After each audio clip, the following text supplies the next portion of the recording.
What are the best eyepiece set, the optimum, ideal eyepiece set?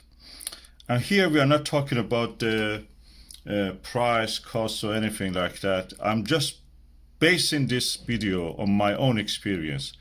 As you know, I have hundreds of eyepieces. Probably I have the largest eyepiece collection in the UK, if not in Europe. And I have spent a lot of money on that, and I use and enjoy all of them. But my experience, I'm going to boil it down in a short video, hopefully, that help the others to decide if they have a telescope and they want to use it without spending too much money, get the best value for money, get the best views possible.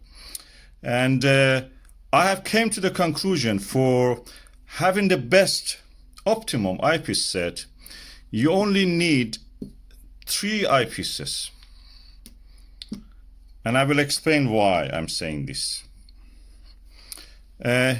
For any view of any celestial object or finding it, as you know, if you have used a telescope, finding it is most difficult. And for that purpose, you need an eyepiece to be used as a finder eyepiece.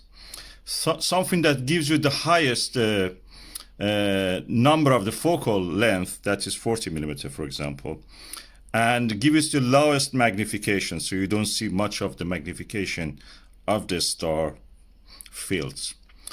And to me, this can be boiled down to 2 eyepieces, either a 40 millimeter Plössl or a 32 millimeter Plössl. This is a Ostara 40 millimeter Plössl. This eyepiece is legendary, very similar to the Atmos Scientific RKE 28 millimeter, but better than that. I'm using this all the time. This is one of my best eyepieces. As you can see, when you look through this eyepiece, you don't see much of the eyepiece rim. And it's rare with any eyepiece to have such a thing. This is giving you the eyepiece spacewalk experience. And you can buy it. I bought this probably £15 after the COVID, due to the supply chain problems. They come from China. You can buy it yet, well, maybe it have increased £20, £25. Dollar-wise, probably $30. The worth, I'm telling you, this worth probably 5 times the value that I mentioned. So if one day you see this $150, that is the time that you say that, okay, this is now expensive. Anything lower than that, this is worth it. And if you don't have even this one, a 32 millimeter or a 25 millimeter, that can serve you as a finder eyepiece or wide field eyepiece. This is good for observing Andromeda galaxy, Pleiades, you know, finding the extended star fields, like, for example, the things like the North American Nebula, depending, of course, on your telescope aperture size. If you come one step lower than that in the focal length, you come with something like 24, 25. But here it is important that you have the lowest number of the elements. And to my experience, for especially on the moon and objects like the star fields, this orange-topped SVBony Aspheric 23 millimeter eyepiece, it's exotic, is the best eyepiece I have ever tried. It's sharpest view I've ever seen, and there is a reason for that. It's because the number of the elements in this is very limited, unlike any other eyepiece that you may see, premium eyepieces or expensive eyepieces, I should call them, which have a lot of lenses in them. Every one of those lenses actually absorbs and reduces the amount of the light you're finally reaching your eye. With this one, you have the minimum number of the lenses, but because the lens, the top lens, is shaped through molding, this eyepiece has a very well corrected field of view. The field of view is 62 degrees, Plössls are 52 degrees. And with this, you feel really comfortable, but at the same time, the image is bright. The only thing is that I recommend this for any telescope which is has a F number above 7. Below 7, I don't recommend it. For example, Schmidt-Cassegrains. You can use it, sorry, not Schmidt-Cassegrain. Things like a Dobsonian F5 telescopes. I don't recommend this. But for Schmidt-Cassegrains, for Microsoft, perfect. For Newtonians, normal Newtonians, or refractors like that, or a 4-inch Newtonian, or ETX 90, the 3.5-inch Microsoft telescope, is perfect. Anything above f7 focal length of the eyepiece. So if you have this and you have this, you already have a good set started to make. The next thing I recommend is that you get some low power, high power, low focal length eyepiece, something like a 10 millimeter focal length. This is a SVBony Aspheric 10 millimeter 62 degrees eyepiece. I have seen my sharpest view of the moon with this eyepiece.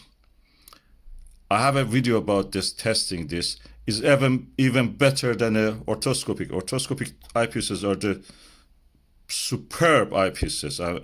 I cannot praise them enough. But this one is better than them. It beats them easily. We'll have them for breakfast. So this SVBony Aspheric will make your eyepiece set complete. You can go for anything like the 6 millimeter eyepiece or something like 7 millimeter eyepiece. But practically when you have this 10 millimeter eyepiece, you don't need more than this. So if you have any of these 3 eyepieces, one finder eyepiece, one medium range 23 millimeter eyepiece, and one high power eyepiece, in most weather condition, atmospheric conditions, these are enough for you. So your set is complete. But in the case if you wanted to, go beyond, the weather was really exceptionally good and you wanted to go beyond that and see more details, you can use a Barlow. Any Barlow will do this. This is a Celestron one. This is not especially expensive or anything. It will be enough for all the things that you need. There are generic ones also. And funny enough, you can buy all of this directly from China. And it's very easy, directly from China, either through the AliExpress or through eBay. And they come to you very quick. I bought most of this directly from China. And they make now very good eyepieces, I'm telling you. And they have made huge leaps in the production of the eyepieces in quality range. So with this 3 range, you perfectly have a set of eyepieces that is suitable for anything. Low magnification, medium, and high magnification. Higher focal length, medium, and lower focal length. That makes you for your eyepieces for the 1.25 inch eyepiece holder, which most of the introductory telescopes have that. If you have even a bigger telescope, you can just use an adapter like the one that we have on here and just adjust it for that. Something like this, which as you can see here, we have a, let me just tighten this, and it easily can accept this size of eyepiece.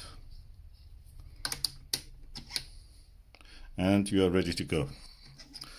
And these ones also go. And if you want to put a Barlow, you do it like that. You put your eyepiece here, the screw opens, and then goes on this. You have now, instead of a 10 magnification, because this doubles your magnification, this is a 2 times Barlow, you will have 5 millimeter eyepiece as if. And it gives you the best view that you can possibly achieve within your climate. 5, in my experience, I don't use much of that range of the magnification with this eyepiece that I have. So this is an eyepiece adapter. As I told you, you can adjust it for any. Use it in the 2-inch bigger, 2-inch size barrel taped eyepieces. So you will use a smaller eyepieces on this with this accessory. I just wanted to mention what kind of objects you can see with this eyepiece, which was the highest magnification eyepiece, 10 millimeter. You can see the rings of Saturn. You can see the two belts of the Jupiter. Depending on the telescope, you can see even more. And all the satellites, Galilean satellites of the Jupiter, Titan, Enceladus, and some of the largest satellites of the Saturn. With the Barlow, you can see more details on the Jupiter, and festoons and the blue patches, blue-gray patches. When the Mars is closer to Earth, you can see some of the albedo features on the planet Mars. In early morning hours, if it is during the opposition of the Mars, you can see the brightening of the haze forming at the edge of the down sky of the Mars. Also, it gets blue, kind of whitish. You can see lots of details on the moon. Many domes, many craters, volcanic domes, many rills, there are little valleys and lava tubes. Endless possibilities to observe. So this is for the 1.25, and you can't stop to watch this video if you have reached what you want. But I can tell you that if you want really high planetary eyepieces, I would give you a guide on that in a separate video.